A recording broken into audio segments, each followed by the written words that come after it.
plu. Donc, merci, bonjour à tous. Merci à tous. Donc, Alexis et moi-même, donc animateurs du club Digital et Technologie au sein de Neoma Alumni, sommes ravis de vous accueillir. Et donc, dans ce cadre-là, Neoma Alumni fait sa rentrée cette semaine, où il va y avoir beaucoup de différents événements autour de l'impact positif. Donc, c'est le thème de cette rentrée. Et donc, nous avons l'honneur et la chance de recevoir Florent Vadio, donc, directeur conseil éthique et souveraineté au sein du cabinet de conseil Soprasteria Next, qui va nous parler d'éthique et de souveraineté. Mais avant cela, nous allons laisser la place à Alexis, qui va nous présenter un peu plus le club et l'association Neoma Alumni. Oui, merci Maxence. Je ne serai pas forcément trop long. On va présenter rapidement le club, donc le club Digital et Technologie de Neoma Alumni. Pourquoi ce club existe et comment y participer si des gens sont intéressés. Donc le club Digital et Technologie de Neoma Alumni regroupe aujourd'hui 3000 diplômés sur les secteurs du digital, des nouvelles technologies, des systèmes d'information, qui permettent à des gens, tout type de gens, des diplômés et des non diplômés d'ailleurs, d'avoir des échanges sur ces thèmes-là qui peuvent être intéressants pour eux et donc de se rencontrer sur ces thématiques. Aujourd'hui, c'est un club qui est très actif, que ce soit au niveau des conférences, au niveau du réseau, au niveau du partage d'expériences. On a pu faire des événements comme des visites d'incubateurs, des événements aussi sur l'intelligence artificielle, par exemple, avec des experts. On a l'événement avec Florent. Donc, c'est vraiment un club qui a pour volonté de partager des informations, de partager des connaissances et de se rencontrer autour d'intérêts communs. On a fait plus de 50 événements l'an passé, donc c'était une très belle saison, malgré la pandémie. Et ce qui est intéressant aujourd'hui, c'est qu'en fait, tu peux passer à la slide d'après, c'est que vous avez la possibilité en fait d'être animateur. Et pourquoi être animateur? Être animateur, ça veut dire que vous allez pouvoir faire vivre Neoma Alumni. Et c'est vraiment très intéressant parce que c'est une communauté. Ça veut dire que vous allez pouvoir apporter quelque chose à Neoma Alumni, que ce soit des connaissances, que ce soit apporter votre passion sur un certain sujet. Peut-être que vous avez envie de créer une conférence sur un sujet, créer un article aussi qui pourrait être publié dans le Neoma Alumni Magazine. Donc, ça permet de faire des rencontres avec des experts, à la fois pour apprendre, mais aussi pour renforcer ses connaissances et également pour rencontrer des gens. Ça permet bien sûr de pouvoir développer des qualités, des soft skills, comme on dit aujourd'hui, que ce soit sur la participation, sur la présentation, que ce soit sur l'organisation d'événements. Et ça permet également, bien sûr, de développer sa notoriété, de développer son réseau. Et peut-être le dernier point, ça permet de valoriser, bien sûr, l'école, mais aussi tout ce qui est après. Donc, Neoma Alumni, le réseau. Et je rappelle que c'est 75 000 personnes sur les 6 continents. En fait, il y a des Neoma Alumni partout. C'est d'ailleurs le réseau des grandes écoles le plus actif, même après HEC. Donc, en clair, ça permet de faire vivre ce réseau-là, de rencontrer des gens, de développer ses compétences et de développer aussi son image si vous avez envie de le faire. Et à part être animateur, on peut aussi être simplement contributeur ponctuel. Si on a envie de pousser un sujet, ça peut être intéressant. Si on a envie d'écrire un article, ou si on veut simplement être participant, ça permet aussi de participer à la communauté, participer à des événements. Donc, si c'est quelque chose qui vous intéresse, vous pouvez contribuer à Neoma Alumni. Il vous suffit simplement d'envoyer un email à cette adresse-là, club-digital@neomaalumni.com, en vous présentant rapidement et en disant, voilà, je suis intéressé pour être animateur ou pour être contributeur sur tel sujet. Voilà mes centres d'intérêt. J'aimerais, par exemple, organiser une conférence ou un événement sur ce thème-là, ou ce thème-là m'intéresse. J'aimerais pouvoir apporter ma pierre à l'édifice. Si vous vous reconnaissez là-dedans et que vous avez envie de participer, eh bien, je vous souhaite, je serais ravi de vous rencontrer, on serait ravi de vous rencontrer. Donc voilà, n'hésitez pas à envoyer un mail et je laisse Maxence présenter un petit peu plus l'équipe actuelle. Et donc, effectivement, quand Alexis dit que nous serons ravis de vous rencontrer, eh ben, nous sommes une équipe de quatre personnes qui animent ce club digital. Donc, Jean-Michel Huet, PGE 97, qui est, disons, la pierre de voûte du club. Moi-même, du coup PGE 2018 avec Alexis également PGE 2018, et puis Thierry Sapia qui lui est de l'année 93. Donc surtout n'hésitez pas à nous contacter, nous serons ravis d'échanger avec vous pour, comme a dit Alexis, quel que soit l'investissement que vous voulez réaliser au sein du club et de l'association. Donc, un petit point rapidement, donc, avant de passer justement à notre échange, à notre échange avec Florent, c'est un dernier point sur le positive impact. Donc, cette année, c'est la rentrée des tribus fait sur ce thème-là. Et donc, qu'est-ce que ça veut dire? On va vous l'expliquer rapidement, et surtout, qui contacter. Donc, voilà. Si vous souhaitez vous engager pour répondre à des enjeux sociétaux, environnementaux et sociaux et du social, ça vous concerne. Au sein de Neoma Alumni, il y a une communauté qui s'appelle Engage que vous pouvez contacter. Hein. Elle est sur le site de Neoma Alumni et justement, ils vous donneront un peu les billes pour agir et avoir un impact positif au sein de votre entreprise ou de votre organisation.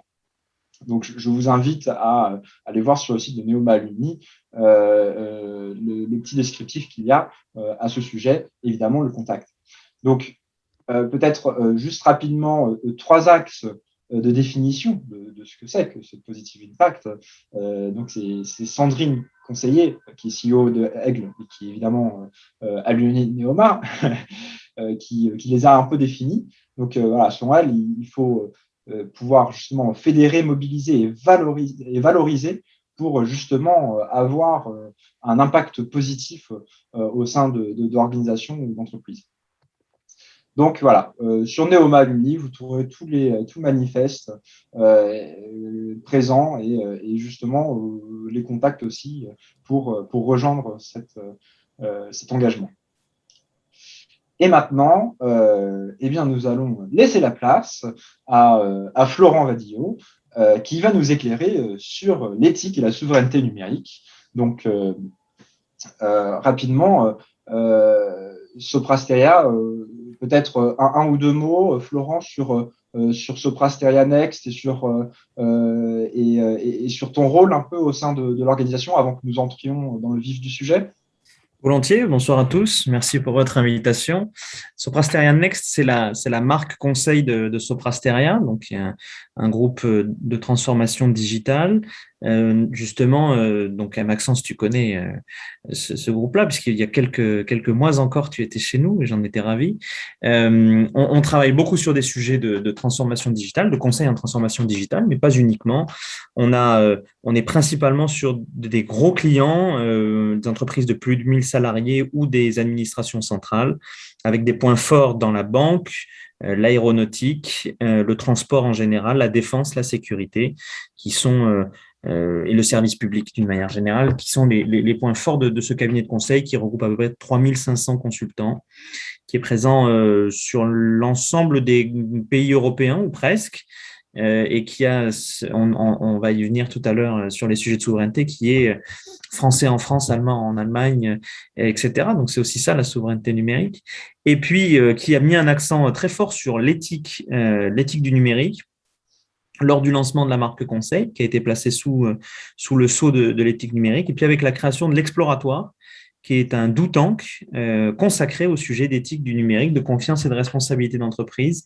Donc, c'est tout un travail que nous réalisons, à la fois avec des collaborateurs qui travaillent pour l'exploratoire de manière permanente, et puis évidemment nos collaborateurs qui travaillent dans chacune de nos BU et qui apportent leurs connaissances clients. Et donc, on essaie à chaque fois de réfléchir à ces sujets d'éthique de la manière la plus concrète possible, puisque notre motto, c'est inspiré par l'action. Alors, ça n'est pas réducteur, on essaie de déployer des idées, des pistes de réflexion qui soient toujours le plus actionnables possible. Merci beaucoup, Florent, pour cette description et cette entrée en matière. Et donc, moi, ma première question, Florent, c'est tout simple, hein, c'est la base, parce que je pense que tout le monde sait à peu près vaguement qu'est-ce que c'est que l'éthique. Mais alors, je pense qu'une définition, ça serait bien pour commencer cet échange-là. Alors, qu'est-ce que l'éthique? Quelle forme d'éthique existe-t-il? Et puis surtout, quelles sont les différences d'éthique entre chaque pays et chaque culture? Alors, je ne vais pas rentrer dans un grand débat philosophique pour faire la distinction entre l'éthique et la morale. C'est pas nécessaire. Et je pense aussi qu'il faut savoir d'où l'on parle. Et quand on est membre d'une entreprise, on n'a pas vocation à être philosophe, on n'a pas vocation à réinventer des concepts. Et Bourdieu, d'ailleurs, disait qu'il fallait se méfier de prendre les mots des scientifiques pour faire de la mauvaise science. Donc, je ne vais pas parler du débat millénaire, enfin pluriséculaire entre l'éthique et la morale. Qu'est-ce que l'éthique? Mais l'éthique pour une entreprise, hein, si je puis me permettre de préciser le sujet, hein, c'est à la fois simple et compliqué. C'est un corpus de valeurs qui guide l'action au moment où des choix doivent être pris. Et ce corpus de valeurs, c'est évidemment les valeurs des groupes. Alors, chaque groupe a ses valeurs et pour être tout à fait franc, parfois c'est des valeurs assez convenues, humanistes, lutte contre les discriminations, égalité entre les hommes et les femmes. Bon, donc, c'est pas forcément ça les valeurs d'un groupe, d'une entreprise, parce que c'est des valeurs aujourd'hui qui sont en réalité dans notre contexte culturel. Et l'éthique se manifeste principalement en fait quand il y a un vide de règles, un vide qu'il s'agisse de règles juridiques, de règles techniques. C'est-à-dire au moment où il y a un choix opéré et que ce choix n'est guidé, n'est canalisé par aucune autre règle. Et c'est à ce moment-là que les valeurs prennent le pas. C'est des valeurs qui peuvent être à la fois très générales, comme celles que je viens d'évoquer, et très particulières. Donc voilà, l'éthique, c'est ce guide de l'action, ce moment de réflexion qui permet de savoir comment on va franchir une étape, comment on va franchir une difficulté, comment on va mettre en œuvre une décision. Donc, on essaie de faire la chose la plus concrète qui soit. Je prends un exemple pour l'illustrer. Dans les cabinets de conseil, on aime beaucoup les serious games. C'est parce que c'est fun, ça permet. Je crois qu'il y a assez peu de projets où il n'y ait pas de serious game. Bon, donc c'est très bien. Vous allez me dire, c'est pas un sujet d'éthique. Si, c'est un sujet d'éthique parce que la manière de concevoir le serious game, la manière de le déployer auprès d'un client, en fait, ça soulève des enjeux majeurs. D'abord parce que il y a des serious games qui peuvent être utilisés pour masquer un changement de périmètre de poste pour certains collaborateurs. Et ça, c'est un problème. Il ne faut pas qu'il soit un leurre, il faut qu'il soit un support pédagogique qui permette une meilleure appréhension de la difficulté et non pas masquer cette difficulté. Et puis, il y a aussi des serious games, on l'a vu notamment dans le secteur bancaire, qui ont pu développer des addictions aux jeux d'argent. C'est-à-dire qu'au lieu d'aider les salariés à prendre en compte les nouvelles règles de la bourse, etc., eh bien, ces serious games, ils fonctionnaient un peu comme un casino, mais chez soi. Bon. Donc, c'est cet exemple-là que je veux mettre en avant. C'est là que, dans la manière de concevoir le serious game, dans la manière de le proposer et de le déployer, l'éthique doit guider le choix du quotidien. Et il faut donc parfois arrêter l'innovation, il faut donc parfois la canaliser, il faut la paramétrer. C'est ça l'éthique appliquée à une entreprise, notamment une entreprise du numérique. Alors Maxence, tu m'as demandé s'il y avait plusieurs formes d'éthique et si elles variaient selon les pays. C'est ça, j'oublie pas les trois questions de votre slide. Eh ben, je suppose que l'éthique n'est pas la même pour un citoyen chinois qu'un Français ou qu'un Américain ou qu'un Sud-Américain. Exactement. En fait, l'éthique, au regard de ce que je viens de dire, dans la mesure où c'est un corpus de valeurs, ces valeurs, elles sont propres aux entreprises. Il y a des entreprises qui décident d'avoir un curseur plus ou moins développé sur le libre arbitre. Si je reprends la question des serious games, par exemple, c'est aussi ça qui est mis en cause. C'est la manière dont on exerce son libre arbitre de manière en pleine conscience.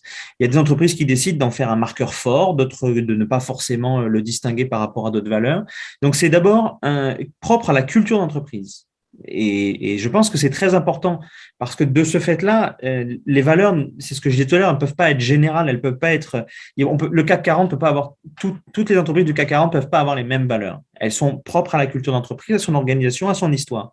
Elles sont propres aussi à une ère géographique. On le voit très clairement sur l'usage, par exemple, des nouvelles technologies en Chine. La question du capital social qui est défendue idéologiquement, il y a un vrai corpus intellectuel derrière cette question du capital social. En France, dans les pays occidentaux, cette question-là, elle est relativement impossible à déployer. Moi, je considère que c'est heureux, mais c'est une prise de position. Donc, c'est vraiment lié à une ère géographique et puis c'est lié aussi à un contexte, à une époque. Et je prends souvent l'exemple des conditions du télétravail. Avant la crise sanitaire, il y avait des collaborateurs qui étaient en télétravail 1 jour, 2 jours par semaine, mais on ne se souciait pas forcément de leur cadre de travail. Pendant la crise sanitaire, les entreprises d'un certain niveau, elles ont posé des questions à leurs collaborateurs pour savoir s'ils étaient dans une pièce qui leur permettait de se concentrer, si ils avaient une charge d'enfant qui pouvait nuire à leur capacité de télétravail, si leur connexion était bonne, s'ils étaient localisés à Paris.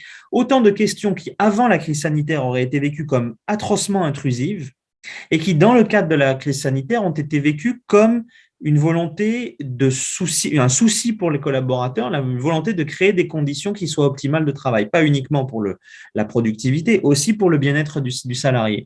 Donc, c'est en cela que l'éthique, elle dépend aussi d'un contexte.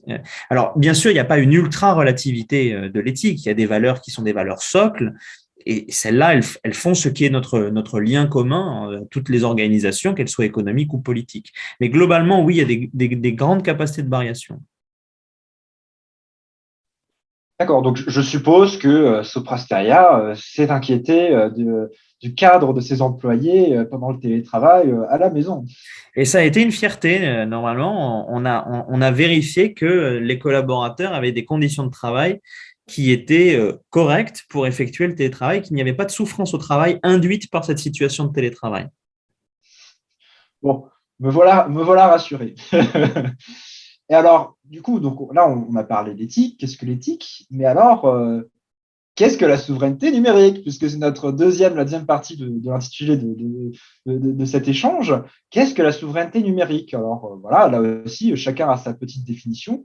Alors, peut-être que tu peux remettre à plat. Et puis surtout, quelle importance de cette souveraineté pour les citoyens, pour les entreprises, pour les États? Alors, quand on a préparé ce webinaire, moi je t'ai dit spontanément qu'il y avait 2 sujets qui me paraissaient importants pour le positionnement stratégique des entreprises aujourd'hui, c'était l'éthique numérique, la souveraineté numérique. Donc, c'est le point commun des 2 sujets. Il peut y avoir d'ailleurs des intersections. On peut être éthique en étant souverain et réciproquement. La souveraineté numérique, il faut la distinguer en fait selon l'acteur qui nous préoccupe. C'est pas la même définition selon qu'on soit un État, une entreprise ou un citoyen. Pour un État, la souveraineté numérique, c'est finalement le corollaire de sa souveraineté habituelle, c'est-à-dire la capacité de maîtriser un territoire et une population. Quand je dis maîtriser, c'est imposer des règles, les faire respecter et être en mesure de les défendre.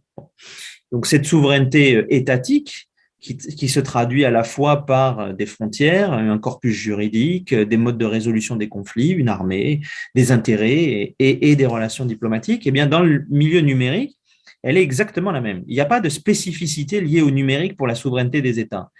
Le support ne change pas le principe. Donc, en matière de souveraineté numérique, les États ont des problématiques qui sont exactement la même que la maîtrise d'un territoire. Quelles sont les données? Quels sont les moyens de faire circuler ces données? Il y a toute la polémique sur les câbles sous-marins, par exemple. Quelle capacité de régulation du secteur, de régulation des acteurs, quelle maîtrise de la population et des données de la population. Donc, c'est à peu près la même chose, sauf qu'on voit que les États sont confrontés à des difficultés assez inédite pour le coup, parce que les principaux acteurs du numérique sont aujourd'hui des acteurs proto-étatiques ou en tout cas avec des puissances de frappe financière, de recherche, juridiques qui sont équivalentes à celles des États, ce qui fait qu'il existe des stratégies d'acteurs qui peuvent mettre en difficulté les stratégies d'État. Par exemple, lorsque Google ou Facebook ne répondent pas aux réquisitions judiciaires ou aux demandes des services de renseignement, eh bien, on peut considérer, ils fondent leurs décisions, donc c'est un débat qui peut avoir lieu, mais on peut considérer qu'il y a une atteinte à la souveraineté des États puisqu'un acteur s'estime suffisamment fort pour résister à la volonté d'un État. Pour une entreprise, la souveraineté numérique, et je mets de côté les entreprises qui sont des opérateurs d'importance vitale et qui ont en fait une définition de la souveraineté numérique qui est assez proche de celle des États parce qu'en fait, ils contribuent à la souveraineté des États. C'est le cas du nucléaire, c'est le cas de l'armement, etc. En fait, la question de la souveraineté, elle est la même pour une entreprise du secteur de l'armement que pour un État puisqu'il contribue. Mais pour les autres entreprises, en fait, la question de la souveraineté, c'est un peu un abus de langage. Parce qu'une entreprise, elle ne maîtrise pas un territoire, elle ne maîtrise pas une population, etc. Le vrai sujet, quand on parle de souveraineté pour une entreprise, et a fortiori souveraineté numérique, en réalité, on parle d'indépendance. Ou plutôt aujourd'hui, de la gestion des dépendances d'une entreprise. À quel moment une entreprise peut-elle poursuivre une stratégie de manière indépendante en n'étant pas entravée par des facteurs exogènes, des facteurs qu'elle ne maîtrise pas. Donc, ces éléments d'indépendance, de souveraineté, ils sont à la fois financiers, c'est capacité de financement, capacité d'action, ils sont technologiques, c'est la maîtrise de dispositifs sûrs, ils sont aussi triviaux que la question de la RH, par exemple. Recruter des collaborateurs, les fidéliser, c'est une question de gestion des dépendances et de maîtrise de son indépendance précisément. Bon. Il y a des filières sur lesquelles il y a une tension très forte. Je prends l'exemple du secteur du conseil, qui est celui que je connais bien. Il y a une très grande volatilité des effectifs parce qu'il y a une grande concurrence entre cabinets de conseil et donc c'est un amoindrissement de la capacité d'indépendance de ces groupes. Bon. Donc la souveraineté d'une entreprise, en réalité, c'est son indépendance et plus précisément sa gestion des dépendances. À quel moment une dépendance atteint-elle un tel niveau de criticité que l'avenir, la capacité d'action stratégique de l'entreprise est handicapée? Pour les citoyens, la question de la souveraineté, en réalité, pour moi, elle ne se pose pas. Un citoyen n'est pas souverain, ou alors il est souverain de lui-même, ce qui est déjà un gros boulot, mais pour ça, il n'y a pas besoin d'aide extérieure normalement. Bon. Mais en réalité, la question de la souveraineté, elle se pose chez le citoyen en termes d'usage. En termes, d'abord, lorsqu'elle se pose pour l'État, a fortiori, elle se pose pour le citoyen. Mais pour le citoyen, elle se pose en termes d'usage, notamment, on le voit, je prends l'exemple des nouvelles technologies, parce que ce à quoi nous consentons, nous n'avons pas forcément la juste appréciation de son étendue. Et donc, de ce fait, notre consentement peut être biaisé, pas forcément éclairé, et donc notre action elle-même peut subir des distorsions sans qu'on s'en rende compte. Donc ça, je prends l'exemple de la gestion des outils numériques, mais on peut aussi, avec la théorie des nudges, par exemple, c'est-à-dire ces incitations, ces micro-incitations qui créent une distorsion de notre capacité de choix pleinement éclairée et libre, eh bien voilà, c'est tout ce qui, en réalité, biaise notre capacité d'action de manière parfaitement indépendante. Mais ce n'est pas vraiment une souveraineté, ce n'est pas vraiment une indépendance non plus, dans la mesure où un citoyen, par définition, est un être social et donc soumis à des obligations. D'accord. Et alors, justement, un citoyen, un concitoyen, un citoyen qui, par exemple, n'est pas souverain de ses données, par exemple avec tout ce qui est les données sur les réseaux sociaux, donc, il n'est pas souverain de ses données en soi. Mais de ce point de vue-là, pour moi, ce n'est pas une question de souveraineté parce qu'en réalité, je fais une comparaison qui est approximative, mais qui doit donner cet exemple-là. Les réseaux sociaux, la règle qui s'applique, c'est le droit des contrats.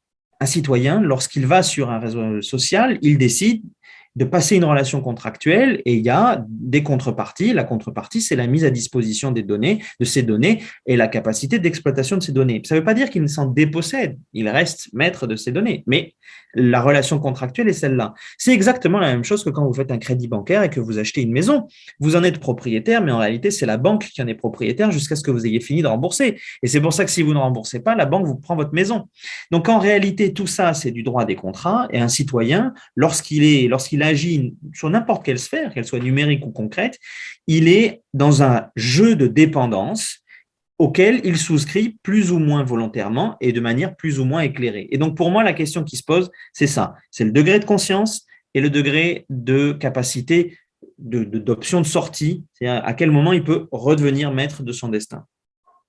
Donc, la conclusion, c'est qu'il faut lire les petits caractères avant de cliquer. Mais ça n'est pas possible parce qu'il y a une étude qui a montré, alors c'est toujours les fameuses études américaines, on en fait des longueurs d'articles, il y a une étude qui a montré, j'ai oublié le quota, qu'il faudrait en fait plusieurs années dans une vie pour lire toutes les conditions d'utilisation que l'on signe chaque année. Donc, je crois que la disproportion est très clairement du côté du droit des contrats, mais c'est un sujet sur le consentement éclairé auquel il faut réfléchir. Donc, maintenant, on sait ce que c'est que la souveraineté, à quoi ça s'applique, on sait ce que c'est que l'éthique. Mais alors, pourquoi est-ce qu'on a besoin de parler d'éthique aujourd'hui, alors que le numérique existe depuis quand même une dizaine d'années, plus d'une dizaine d'années? Est-ce que c'est par rapport à l'arrivée de nouvelles technologies, de robots, d'intelligence artificielle qui arrivent petit à petit, ou même de crypto-monnaies si on va plus loin? Pourquoi? Alors, pour ta question, elle mêle à la fois le fait générateur et l'élément de contexte. Le fait générateur, hélas, il est lié à l'élément de contexte, mais il ne devrait pas l'être. Je m'explique. Effectivement, on s'est mis à parler d'éthique du numérique parce que l'intelligence artificielle, parce que la robotique, parce que les crypto-monnaies. Et en réalité, c'est assez dommage parce qu'on aurait dû parler d'éthique numérique bien avant ces sujets-là. Quand je prenais tout à l'heure l'exemple des Serious Games, on voit que ce n'est pas la technologie de pointe, la question des Serious Games. Bon. Et pourtant, ça soulève des questions d'éthique au moins aussi importantes que l'usage de l'algorithmie. Bon. Donc en réalité, c'est ces sujets-là, parce qu'ils sont paroxystiques dans leurs implications, dans leur perception par les citoyens ou par les pouvoirs publics ou les entreprises, qu'on a été amené à poser ces questions d'éthique. Deuxième raison, puis je vais revenir sur la première quand même, c'est aussi parce que c'est devenu un élément différenciant pour les collaborateurs. On voit des sociétés, par exemple, qui travaillent dans l'industrie du tabac ou dans l'industrie de l'armement, ont plus de mal à recruter que des sociétés qui travaillent sur la protection de l'environnement. Je caricature à peine, mais on voit que les collaborateurs, surtout les hauts potentiels, ils votent avec leurs pieds. On disait ça des citoyens auparavant pour savoir s'ils restaient ou pas dans telle municipalité. Mais les collaborateurs de haut potentiel, ils votent avec leurs pieds et ils choisissent les entreprises aussi du fait des critères éthiques, des critères de stratégie, RSE, conformité que ces entreprises peuvent déployer. Donc, pour moi, c'est les deux raisons principales. Sur la première, j'y reviens en vitesse. Donc, en fait, parce que les technologies ont atteint un niveau de criticité et elles mettent en avant des sujets d'éthique avec le plus de force. Quand on prend l'exemple de l'intelligence artificielle, qu'est-ce qui soulève des enjeux éthiques majeurs dans l'intelligence artificielle? Moi, j'ai envie de dire, pas plus que les serious games, pas plus qu'une suite logicielle, mais néanmoins, ce qui inquiète, c'est qu'il y a une forme, d'abord, d'incompréhension du fonctionnement. L'algorithme suppose une forme de boîte noire, hormis pour quelques spécialistes qui sont capables d'ouvrir cette boîte noire. Et ça, c'est extrêmement gênant parce que le rapport de l'homme à la technologie, d'habitude, il était fait sur un élément de compréhension, même minimal. C'est-à-dire, quand vous conduisez une voiture, vous savez pas exactement faire un moteur, enfin vous en comprenez à peu près les rudiments et vous savez que quand elle fait du bruit, c'est qu'il y a quelque chose qui va pas bien. Et donc vous avez une compréhension assez spontanéiste des problématiques qui peuvent être soulevées par votre voiture. Dans l'intelligence artificielle, vous utilisez un algorithme, honnêtement, personne, alors sauf les esprits éclairés, comme sans doute vous, mais personne ne peut comprendre comment fonctionne l'algorithme, comment il a été fondé, quels sont ses critères de choix, quels sont ses biais. Parce que même les biais, parfois, ne sont pas objectivés, y compris par leur créateur. Et c'est souvent à l'usage qu'on se rend compte qu'il y a des biais qui sont inacceptables. Je prends l'exemple de la reconnaissance faciale ou de la justice prédictive, par exemple. On s'est rendu compte sur la reconnaissance faciale, et ce n'était pas recherché par les créateurs de l'algorithme, bien que comme c'était des blancs qui avaient fait l'algorithme, ils reconnaissaient mieux un homme blanc qu'un homme noir. Et pour la justice prédictive, on s'est rendu compte qu'on mettait en place des schèmes de justice qui défavorisaient certaines catégories de la population et qui favorisaient d'autres catégories de la population. Tout ça n'était pas des effets recherchés, c'est des effets indésirables liés au fonctionnement, liés à la programmation même de l'algorithme. Et c'est tous ces éléments-là, en réalité, qui créent à la fois une incompréhension, une absence d'intelligibilité, une absence de prévisibilité qui soulève des questions absolument majeures. Et c'est en quelque sorte la dépossession absolue, la peur de l'absence de contrôle, l'absence également de régulation humaine. Ces trois critères-là font que on parle d'éthique du numérique parce que ça suscite une forme d'angoisse, une forme de peur. Et donc, c'est pour ça qu'on l'a mis. La robotique, c'est exactement la même chose, mais la robotique, c'est un thème plus vieux déjà, parce que la science-fiction des années 70 parlait déjà du moment où les robots dirigeraient l'humanité. Mais c'est les mêmes sujets qui se posent, qui se reposent avec constance, dans la mesure où le rapport entre l'homme et la technologie s'inverse et où on a l'impression que l'homme ne maîtrise plus intégralement cette technologie, ou en tout cas qu'il ne la comprend plus de manière même spontanéiste. Donc, que tu m'avais dit quand on avait échangé, voilà, au départ, le numérique, la machine, c'était un outil pour l'homme. Et maintenant, on arrive petit à petit à un égal à égal, si on peut dire presque, où c'est l'homme qui communique avec la machine. Donc, c'est un vrai changement. Est-ce que demain, ce sera la machine qui communiquera avec l'homme? Mais c'est déjà un peu le cas, parce que quand vous avez la technologie des chatbots, par exemple, c'est la machine qui communique avec l'homme. Et personne ne sait si il y a une petite personne derrière qui tape en vitesse les réponses ou si c'est vraiment uniquement du traitement algorithmique. Mais effectivement, ce qui a la grande mutation, c'est que la technologie est passée d'outils à égal, c'est-à-dire qu'un robot fait le même travail qu'auparavant un ouvrier pouvait faire, ou même parfois dans certaines entreprises, sur le contrôle de conformité, par exemple, notamment dans les banques, il y a une automatisation du contrôle de conformité. Donc, le drame de l'automatisation, de la numérisation, c'est que ça n'est pas uniquement pour les travaux non qualifiés, ça atteint toutes les sphères de la société, y compris les travaux très qualifiés.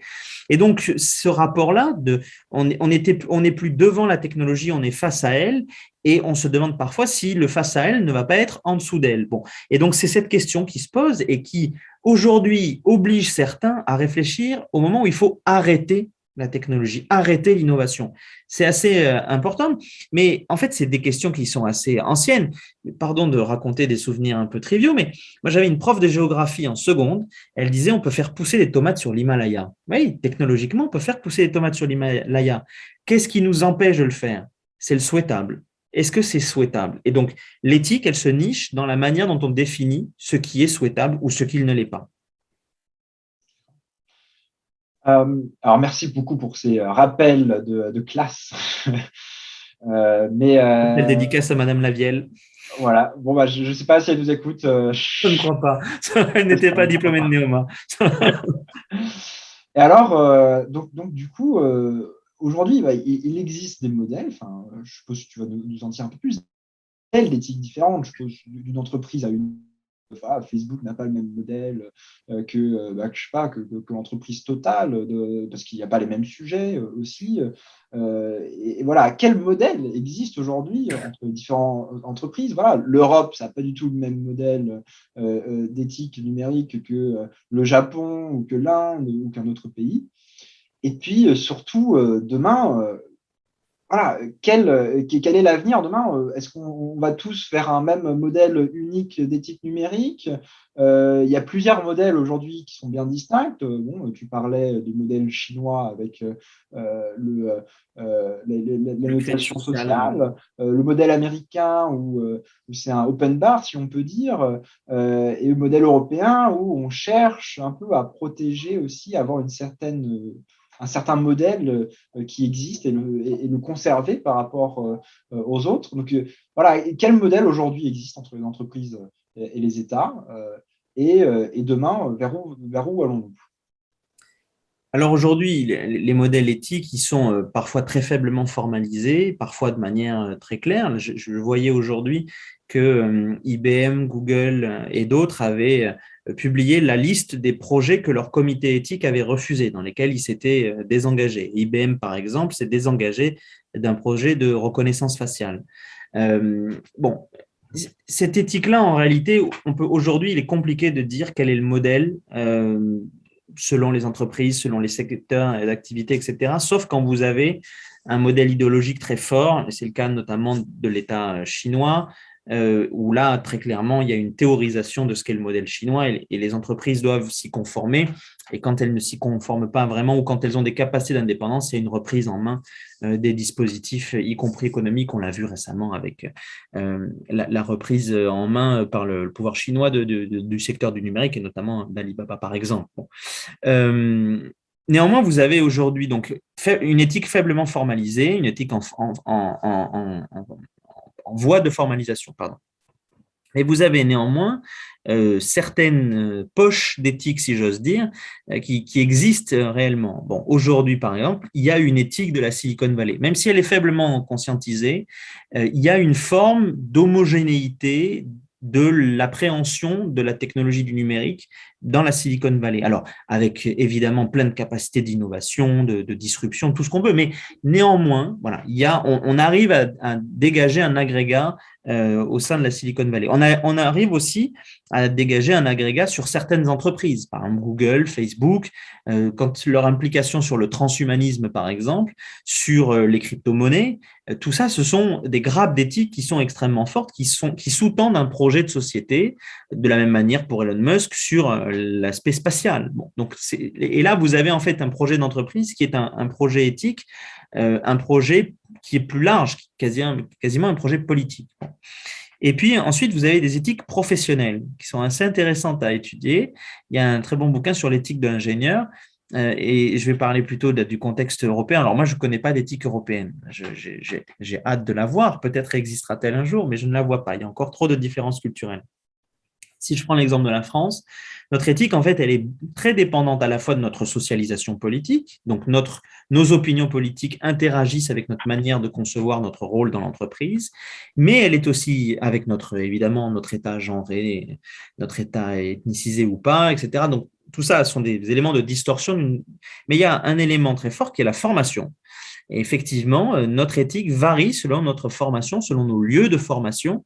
Et c'est pour ça que Neoma, comme d'autres, a un rôle très important à jouer sur cette capacité de conscientisation des phénomènes d'éthique et surtout de non-homogénéisation des phénomènes d'éthique. Parce que on peut dispenser un enseignement sans regard critique et donc naturaliser ce qui n'est pas naturel. Et donc, c'est aussi le rôle des écoles que de faire émerger des cultures éthiques où, surtout, et ce qui pour moi c'est le plus important dans l'éthique, la capacité d'esprit critique.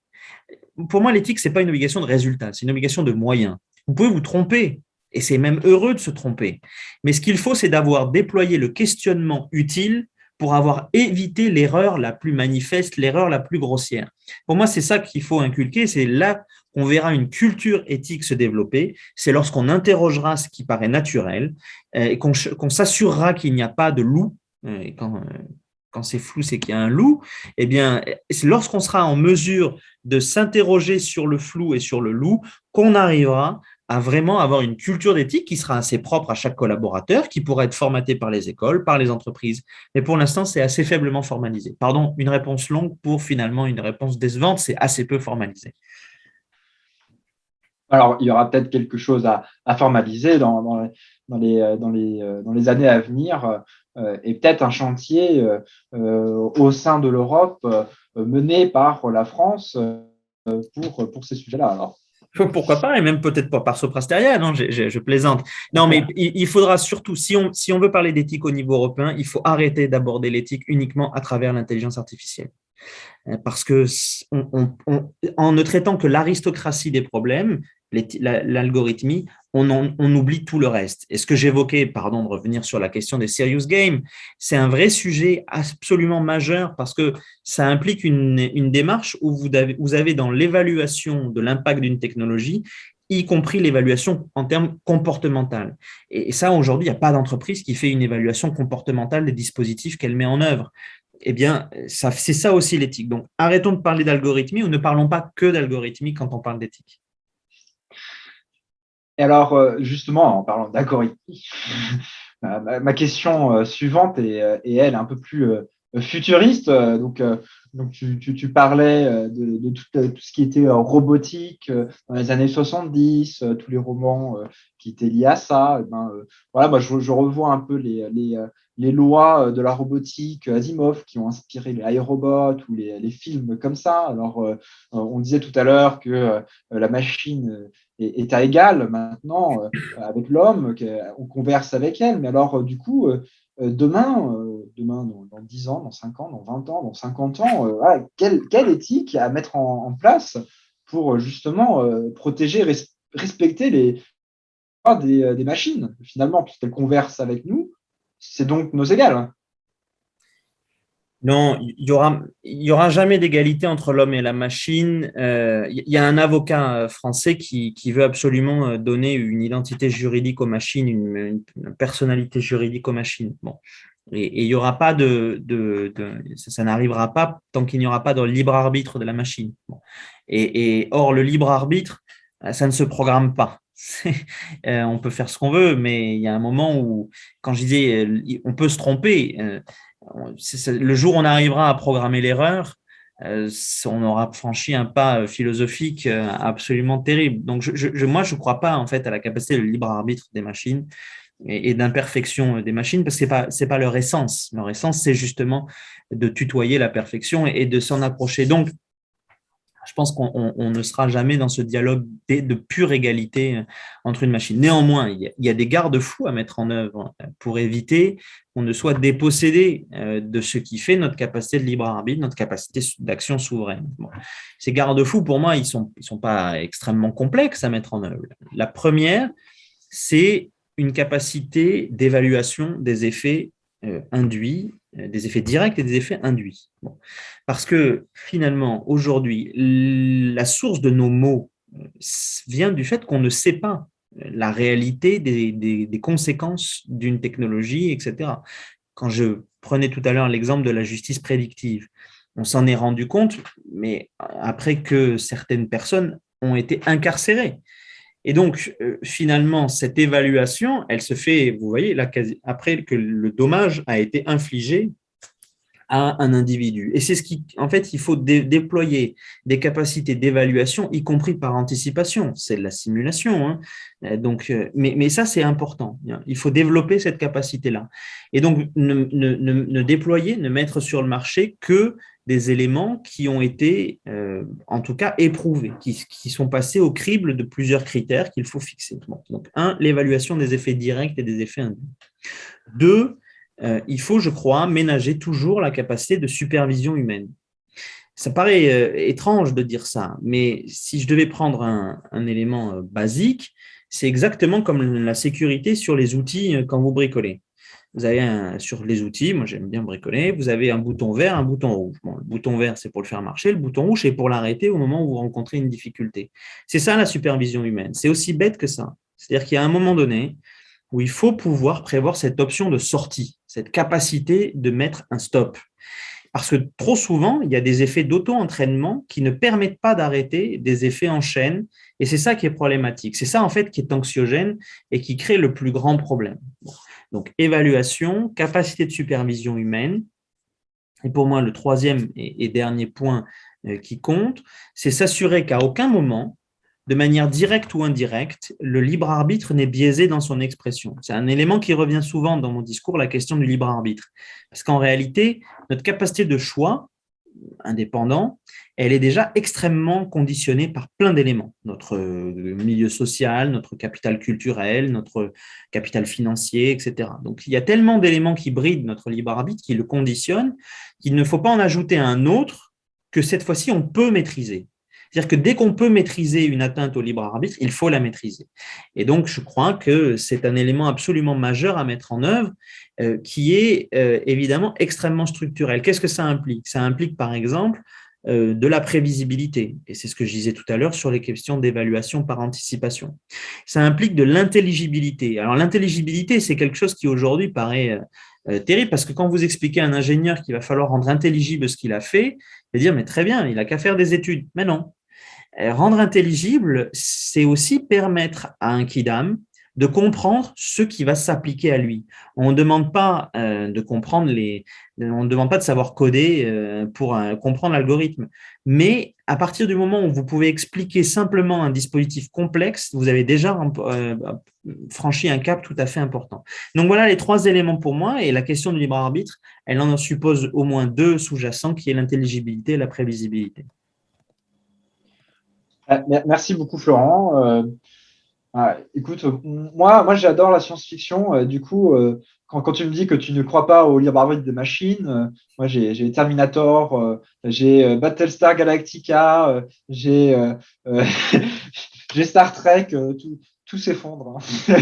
Mais moi aussi, j'ai tout ça. Et je trouve que c'est très bien que tout ça existe, parce que finalement, cette formulation de ce que l'imagination a pu produire, c'est quelque part les bornes d'un débat éthique, parce que on sait que ça existe puisqu'on l'a inventé. Parce que même l'irréel existe, l'irréel est réel. Donc, dans la mesure où ça existe, puisqu'on l'a inventé, il faut en tenir compte. C'est pour ça qu'on est en train de préparer au sein de Soprasteria Next une revue d'éthique numérique qui s'appelle Nicomaque. Pardon. Donc, petit clin d'œil à Aristote sur l'éthique à Nicomaque. Bon. Et on est en train de relancer des auteurs sur la question de la fiction, du rôle que la fiction peut avoir justement dans le débat éthique. Parce que c'est précisément lorsque vous poussez la réalité jusqu'à son climax et jusqu'à l'impossible que vous posez des débats absolument fondamentaux. Je ne suis pas spécialiste de Star Trek ou d'autres sujets, mais si on prend l'exemple de la planète des singes de Pierre Boulle, bon, alors, il n'y a pas beaucoup de science-fiction, mais la planète des singes de Pierre Boulle, il pose ni plus ni moins que la question de la relation de l'espèce humaine aux autres éléments du vivant. Ça n'existe pas puisque les singes ne sont pas encore dotés de la parole et ne peuvent pas monter à cheval et dominer les humains. Qui sait, peut-être un jour. Mais ce que je veux dire, c'est que les œuvres de fiction, elles peuvent avoir une très forte rétroaction sur notre capacité à concevoir le réel et à éviter que les dystopies ne se produisent réellement. C'est-à-dire pour ça que le ministère des Armées, et c'est assez amusant, a recruté dans sa cellule prospective quelqu'un chargé de travailler sur les fictions de défense parce que la fiction est parfois riche d'enseignements sur la réalité. Donc ça s'effondre, mais c'était utile quand même. Écoute, merci beaucoup Florent pour cette intervention. Merci aussi à Alexis qui m'a aidé à composer les questions. Et en fait, maintenant que nous avons posé toutes nos questions, eh bien, je vous invite, vous, chers téléspectateurs, à poser vos questions. Donc, soit sur le module Q&A, soit directement dans le chat. Hein. Et une première question de spectateur anonyme. On en a une. Spectateur anonyme. Je te laisse la lire, Alexis, parce que je ne suis pas encore dessus. Alors, bonjour Florent. Vous avez mentionné en début de présentation les nudges, la théorie des nudges, de manière assez rapide d'ailleurs. Vous avez mentionné les nudges. Comment s'assurer que ces nouvelles formes d'incitation masquée n'empiètent pas sur le libre arbitre dans l'entreprise? Alors, il y a plusieurs manières de répondre à ça. Moi, j'ai un passé au ministère de la Justice et à l'Assemblée nationale. Donc, évidemment, à chaque fois qu'on me dit comment faire quelque chose, je vous réponds, mais par la loi et la réglementation. Mais je sais que c'est un tropisme personnel, donc j'essaie de me maîtriser. Mais je vais quand même y répondre. Non, le premier élément, je pense très important, c'est de la même manière que sur un site, vous avez les conditions, le propriétaire du site, le rédacteur, etc., que vous avez des conditions générales d'utilisation. Pour moi, dans la mesure où on utilise des artifices comme les nudges, ça doit être spécifié. Alors, ça fait partie de l'intelligibilité et de la prévisibilité. Lorsque vous savez qu'une entreprise, un site recourt à des nudges, le simple fait de le savoir déjà, normalement, ça doit allumer une petite lumière rouge et surtout lorsqu'on a développé votre esprit critique. Ça ne vaut pas quand vous ne savez pas ce que sont les nudges et que ça n'éveillera pas votre esprit critique. Néanmoins, je pense qu'il faut lever le voile sur ces artifices dans la relation humaine. Est-ce qu'on peut déjà expliquer, pardon, ce que c'est? Juste pour Oui, bien oui, comprendre, je pense que beaucoup de gens ne savent pas, moi non plus d'ailleurs. bien sûr. En fait, c'est l'application de la science comportementale au numérique principalement. Je vais prendre un exemple très simple pour vous montrer qu'il a des transpositions sur le numérique. Il y a beaucoup d'aéroports qui ont diminué de manière très conséquente leurs dépenses de nettoyage, notamment dans les toilettes des hommes. Et parce qu'en fait, ils se sont rendus compte qu'en mettant des mouches, enfin des dessins de mouches, hein, pas des vraies mouches, dans les urinoirs, spontanément, les hommes avaient tendance à viser la mouche dans l'urinoir, et donc ils urinaient moins à côté de l'urinoir, et donc il y avait moins de fréquence de passage du ménage, et donc il y avait on arrivait à diminuer les coûts de nettoyage. Alors, les nudges, c'est ça en fait. C'est mettre une mouche dans un urinoir, sauf que c'est appliqué au monde du numérique. Ce sont des micro-incitations, soit qu'elles soient conscientes, soit qu'elles soient inconscientes. Je reprends l'exemple des serious games. Il y a une étude, par exemple, de la Security Exchange Commission, le régulateur boursier américain, qui justement se concentre sur les nudges et sur les applications boursières. Par exemple, quand vous faites un choix sur une application boursière, quand vous faites un choix pour jouer et que ça s'accompagne de feux d'artifice, que ça s'accompagne de Bravo qui apparaissent sur votre écran, ce sont des nudges parce que ça joue sur un mécanisme assez simple qui est l'action récompense. Et donc, vous assimilez une action qui est une action d'engagement financier en même temps qu'à une récompense qui est le bravo, donc une récompense d'ego, etc. Donc, c'est ça les nudges, c'est la capacité par des micro-éléments d'influencer votre prise de décision, d'influencer votre compréhension du contexte. Bon, donc ça, premier élément, je pense qu'il faut dévoiler les nudges. Deuxième élément, je pense qu'il faut appliquer un principe de subsidiarité sur les nudges. C'est-à-dire qu'on n'utilise les nudges que lorsque toute autre méthode s'est révélée vaine. Ça paraît un peu complexe, mais c'est assez important parce que ça oblige à une forme de frugalité dans l'usage des nudges. On ne l'utilise que quand c'est absolument indispensable pour le service, pour l'implication ou autre. Et ça, déjà, ça serait important. Troisième élément, je pense qu'il faut exiger des entreprises, ça fait partie aussi du fait de voter avec ses pieds, je le disais tout à l'heure, hein, le consommateur, il a un pouvoir absolument déterminant sur les entreprises, c'est qu'il peut choisir de recourir ou pas à elles. C'est plus ou moins vrai quand l'entreprise s'appelle Facebook ou Google, mais bon, globalement, le citoyen a encore cette capacité-là. Et donc, je pense qu'il faut que les consommateurs exigent des entreprises une charte éthique relative à l'emploi de nudge ou d'autres sujets de ce type-là. Parce que c'est aussi un biais dans la relation contractuelle qui doit être explicité par les entreprises. Donc, lisibilité de l'utilisation des nudges, encadrement, application du principe de subsidiarité et charte éthique dans l'utilisation de tout cela. J'espère que ça a répondu à la question. J'essaie de schématiser. Donc, s'il y a des spécialistes des nudges, ne m'en veuillez pas si je suis parti d'une mouche dans un urinoir pour finir sur la théorie des nudges. Ouais. Et du coup, entre-temps, nous avons Damien qui a posé une autre question, alors un peu longue. Concernant le maintien de la supervision humaine de la machine, n'y a-t-il pas à craindre qu'elle soit difficile à maintenir, par exemple, face à une IA qui reste une boîte noire quant à ses résultats et face à une société où tout s'accélère et où il peut être confortable de reposer la décision proposée par la machine? Donc, par exemple, pour reprendre l'exemple que tu as cité, cela peut demander beaucoup de courage à un juge d'aller à l'encontre de l'IA qui décidait de la remise en libération conditionnelle qui discriminait certaines personnes noires. Il a fallu, du coup, qu'il y ait une organisation tierce pour remettre en cause l'outil. Il y a un élément qui est très important dans cette question, c'est le fait générateur en fait de la domination de ces technologies qu'on craint tant. C'est le confort.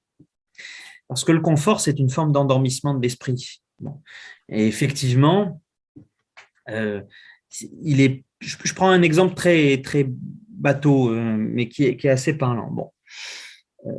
Au début de la crise sanitaire, lorsque l'application anti-Covid ou Stop Covid a été créée, il y a eu des remous dans la société parce qu'on a considéré que c'était problématique, etc. Bon, chacun est libre de son jugement. Moi, j'étais plutôt dubitatif, mais c'est comme ça. Et puis, donc, elle a été rebaptisée en Stop Covid, je crois, maintenant. Et puis, aujourd'hui, votre passe sanitaire, qui est nécessaire partout, il est sur Stop Covid. Donc, évidemment, ça a augmenté le téléchargement de Stop Covid. Sauf que Ce QR code, vous pouvez en fait le prendre en photo et le montrer de la même manière à un tenancier de bar. C'est ce que moi j'ai fait. J'ai pas Stop Covid, mais j'ai mon pass sanitaire. Pourquoi est-ce que finalement on a tous téléchargé Stop Covid? Parce qu'en fait, c'est plus confortable, c'est plus rapide, c'est plus simple, etc. Donc, le premier élément pour répondre à la question, si on veut arriver à reprendre de la supervision humaine, il faut accepter de conditionner son confort. Alors, ça peut paraître totalement délirant. Je ne suis pas favorable à l'ascèse absolue et que tout le monde s'habille en robe de bure. C'est pas moi, je n'ai pas un trip médiéviste sur cet élément-là. Mais interrogeons quand même la cession de nos libertés individuelles, la concession sur notre libre arbitre que nous faisons pour des stricts éléments de confort. Bon. Donc ça, c'est pour moi la première réponse, elle est avant tout humaine. Mais vous me direz sur l'intelligence artificielle, c'est compliqué. C'est compliqué, oui et non. Je pense très clairement que l'avenir, il est sur le contrôle des algorithmes par des instances tierces. Et un contrôle, comme la CNIL le disait, elle n'est pas toujours aussi caricaturale qu'on veut le croire dans le monde économique, la CNIL. Le contrôle, il n'est pas forcément sur l'algorithme tel qu'il a été conçu, il est sur l'algorithme tel qu'il fonctionne. Et je pense qu'il faut inventer ce contrôle sur l'algorithmie afin de s'assurer qu'il n'y ait pas des dépassements qui ne soient pas inconsidérés. Et puis, le troisième élément de réponse à la question, remettre de la supervision humaine, c'est aussi être en mesure de disposer d'une option de sortie. C'est aussi être en mesure, y compris pour l'utilisateur final, pour l'usager, avoir ce fameux bouton rouge sur la machine-outil que j'évoquais tout à l'heure pour interrompre un traitement algorithmique. Alors, ça peut paraître totalement délirant et décroissant ou décivilisationniste, mais pas du tout. En fait, il y a plein de traitements algorithmiques qui s'appliquent à nos données personnelles sur lesquels il faudrait qu'on puisse, par exemple, mettre un stop pour s'assurer que nos données ne soient pas transmises, exploitées, etc. Donc, il faut aussi redonner la capacité au producteur primaire, le citoyen, lorsqu'il s'agit de données personnelles notamment, d'interrompre ce traitement des données personnelles. C'est un peu peut-être science-fiction sur ce coup-là, et je pense qu'il faut réfléchir à cette capacité qui est une option de sortie, en fait. C'est une option de sortie, et si ça n'est pas le cas, il y a plein de cas où on ne peut pas le faire, et lorsque la réversibilité n'est pas possible, il faut envisager la remédiation. La remédiation, c'est la réparation, c'est-à-dire on ne vous remet pas à l'état originel, mais on met en place des mécanismes de compensation. Et je pense que lorsqu'on mettra en place cette logique de compensation, notamment dans l'usage de l'algorithmie, on fera considérablement changer les utilisateurs d'algorithmie. Je prends un dernier exemple pour vous montrer que cette compensation n'est pas totalement hallucinante. Quand vous avez dans les années 90-2000, quand le téléphone portable apparaît, parce que moi j'ai connu les premiers téléphones portables, c'était un itinéris à l'époque, lorsqu'il y avait une dégradation du réseau, c'était pour votre pomme, c'était comme ça. Et puis petit à petit, dans la promesse client, lorsqu'il y a une dégradation de réseau, Orange, par exemple, à l'époque, France Télécom vous adresse un chèque de dédommagement, 5 euros, 10 euros, ou alors un mois gratuit sur votre abonnement. C'est ça la remédiation. C'est-à-dire vous avez subi un dommage dans une relation contractuelle, eh bien, on répare ce dommage-là.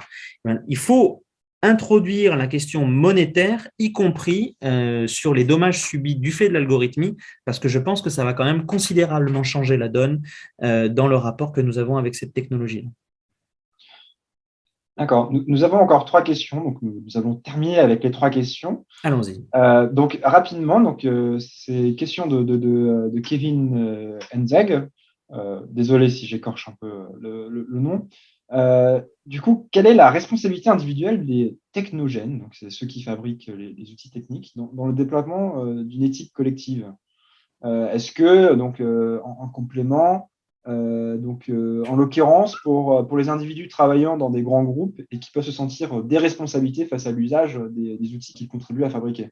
Donc, c'est je fabrique, puis vous vous démerdez après avec ce que j'ai fait. Quand je disais tout à l'heure que l'éthique, c'est une obligation de moyens et pas de résultats, c'est aussi pour répondre à ce genre de situation. Moi aussi, je travaille dans un groupe. Et parfois, mon éthique personnelle est en conflit avec celle de mon groupe. Alors, ça n'est pas le cas chez Sopra Steria Next, je rassure tout le monde. Tu nous rassures, tu nous rassures. Mais ça peut exister. Mon éthique personnelle peut être en conflit avec l'éthique du groupe. C'est ce qu'on a vu par exemple chez Google ou Amazon, lorsque des salariés ont demandé à ce que des projets avec le ministère de la Défense américain soient abandonnés parce que ça heurtait leur éthique personnelle. Bon. Donc, il y a un moment où il faut accepter que l'éthique du collaborateur, elle puisse subir des entailles parce qu'il est un être dépendant de son groupe pour vivre, etc. Donc, ceux qui fabriquent la technologie, ils sont pas exemptés de responsabilité, mais ils n'ont pas la responsabilité finale. Hein. C'est responsable, mais pas coupable, comme on disait à l'époque.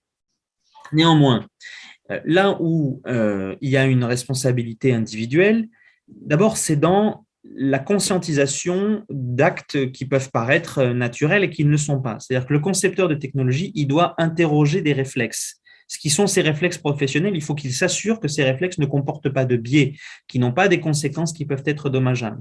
Et donc, il faut pouvoir, en objectivant ces biais, en les soumettant à ses supérieurs hiérarchiques ou à son client, eh bien, il fait son boulot d'esprit critique, libre à son supérieur hiérarchique ou à son client de trancher en sa défaveur s'il l'estime.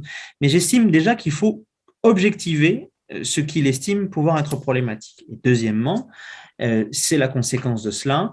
L'éthique personnelle d'un collaborateur, elle est aussi en jeu lorsque, justement, il fait vivre ce débat en interne. C'est-à-dire que dans la conception, lorsqu'il y a le recours à des regards tiers, à des personnalités extérieures, on peut sortir de son entreprise, mais on peut rester également à son entreprise. En tout cas, confronter un regard extérieur sur son action, eh bien, c'est déjà faire vivre le débat éthique. Et pour moi, ça exonère de la culpabilité en cas de dysfonctionnement. Ça crée une responsabilité, mais ça ne crée pas de culpabilité. Donc, voilà pour répondre à cette question le plus rapidement possible. Et merci beaucoup pour cette petite synthèse. Et alors, avant-dernière question, les considérations. Donc là, c'est de Gajendra Sarma. Gage. Pardon. Vas-y, continue. Les considérations développées pour le monde de l'entreprise s'appliquent-elles aux politiques publiques? Je connais celui qui pose la question, donc c'est pour ça que je le salue amicalement. Oui, bien sûr. Mais j'ai envie de dire qu'il pèse sur les politiques publiques une obligation plus importante encore, parce que sur les politiques publiques, elles ont normalement un rôle de régulation sur l'initiative privée. Et donc, ce que l'entreprise s'applique, a fortiori, doit exister dans les politiques publiques, mais avec un effet de symétrie qui n'est pas totalement équivalent. C'est-à-dire que l'objectif n'est pas que les entreprises privées définissent les nouvelles règles de l'éthique. Ça n'est pas à l'acteur de définir dans quel jeu il va se déployer. Il faut aussi que les politiques publiques, et ceux qui créent des politiques publiques, c'était mon ancien métier, réfléchissent à ces questions-là et se départissent de toute considération temporelle. Je m'explique. Il n'y a rien de plus vieux qu'une politique publique qui a été conçue en tenant compte de la technologie. Parce qu'elle est condamnée en fait à être frappée d'obsolescence programmée. Elle est obsolète le jour où la technique est obsolète. Ce qui compte, c'est de réfléchir aux principes. C'est pour ça que l'éthique est importante, c'est qu'elle l'oblige à sortir du concret absolu, même si elle le traite de concret absolu, pour aller sur la réflexion de principes, sur la réflexion de valeurs. Et donc, les politiques publiques, elles doivent être sur ces questions de principes, de valeurs, afin de s'assurer qu'elles posent des limites dans lesquelles il peut y avoir des interactions. Je prends un exemple, encore une fois, très concret. Lorsqu'on a fait la loi renseignement en 2015, là j'étais à l'Assemblée nationale, on n'a pas réfléchi en fonction des technologies d'investigation, des technologies de recueil des données personnelles. On a réfléchi en termes de dommages imputés aux libertés individuelles. Et donc on traitait la question du secret des correspondances, la question de l'inviolabilité du domicile, non pas sur la méthode, mais sur le résultat. Et en traitant le résultat, on était sur un élément qui ne pouvait pas vieillir. Et donc, c'est en cela que l'éthique, notamment du numérique, ne doit pas être le nez collé à la technologie, parce que sans quoi, elle sera obsolète et le droit courra toujours en retard par rapport à la technologie. C'est généralement le problème de la législation, c'est toujours en retard. C'est que c'est une mauvaise législation. Donc, les bonnes législations sont en avance. Une dernière question pour clore cet échange au nom de Neoma Lumi. Donc, il y a une dernière question, c'est mon doublon, ça va être mon frère, donc c'est de Python, qui est aussi alumni Neoma, donc on fait l'école en famille. Hein. Et donc, alors la question, les entreprises numériques se veulent éthiques et restreignent la liberté d'expression pour protéger le consommateur pour des raisons multiples, racisme, insultes, pornographie, etc. Mais elles abusent dans de nombreux cas, généralement à cause d'IA, mais aussi des humains et des volontés politiques derrière. Donc la question est, l'État ne devrait-il pas sanctionner ces restrictions arbitraires comme elles sanctionnent des menaces de mort en ligne? Et petit commentaire complémentaire, et donc un contrôle indirect de l'État sur une IA s'appliquant sur notre territoire. Alors, oui et non. Oui et non, parce que c'est ce que je disais tout à l'heure. Ces entreprises du numérique, en fait, elles appliquent très souvent du droit des contrats. Et ce qui se passe, en fait, c'est ce qui a été consenti par l'utilisateur.